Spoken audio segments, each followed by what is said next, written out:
Yes, folks, this is Glasgow Fairno. He's a member of the cheurs traditionnels de Saint-Martin, Quartier mainly. My name is Kevin Bryan. I'm from Quartier, and I'm one of the Association of Traditional Fishing. And we're here to give our input on whatsoever. And think just one of the members, well, the president or the other elder heads is in here today, but as members, we here and we could just do what we could do. Well, as for now, the association got about 9 members. Yeah, and this association was put together by Mr. Bernard Hyman back in 2007. And ever since we've been down a little bit, but then after we decided to push it up, because he going down in age and everything, and trying to bring back the life of our association. Our fishing is mainly going out fishing on line. We don't set fish pots, we don't really set nets. Net is something that we would do occasionally for ballyhoos or jackfish. But we fishing is all night on hand, pulling line on we hand, getting fingers cut up and things. That's the kind of fishing that we do, traditional fishing. The jackfish is one thing.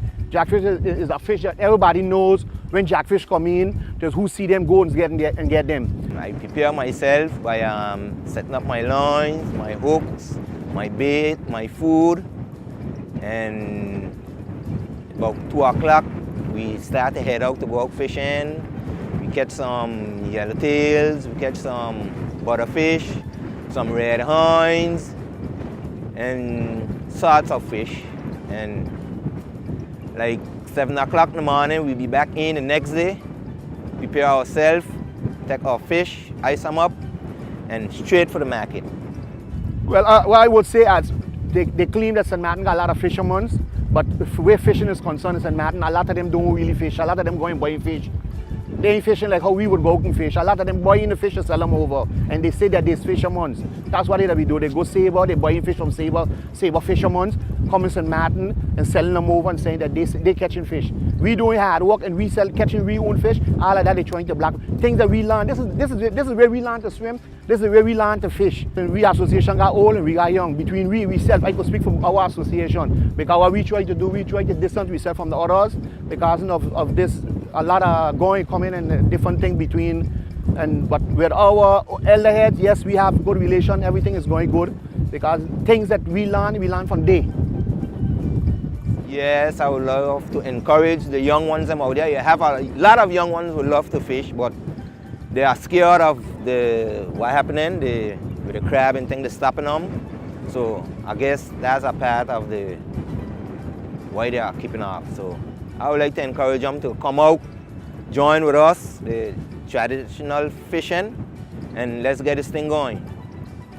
Well, for me, the older heads, it's a good thing to respect them, you know, it's a good thing to honor them and so and so. And for we now, the young ones coming up now, it's like a motivation for when we catch fish, we bring fish, and you feel happy to display fish at that day. One of we elders always invited there as a thing. He does be honored, and that's from the beginning of time, which is Eli Bryan. He is one of our elder heads in our association, and so we always there. We always there, and right now, which this year for the first time, since we're trying to build up ourselves, we will be participating in the fish yard itself. On that day, we will be there. We will have our own little booth, and we will be there with fish selling to the public. What's the sweetest fish? What is the sweetest fish? Hard nose is like a jack. You call it a jackfish. It's something like a whiteback. They just call it angular whiteback, but we just call it hard nose. Let me put it that way. Okay, great. Well, the best way is fry. You fry it up nice with your onion, with a little Johnny cake on the side, and you go to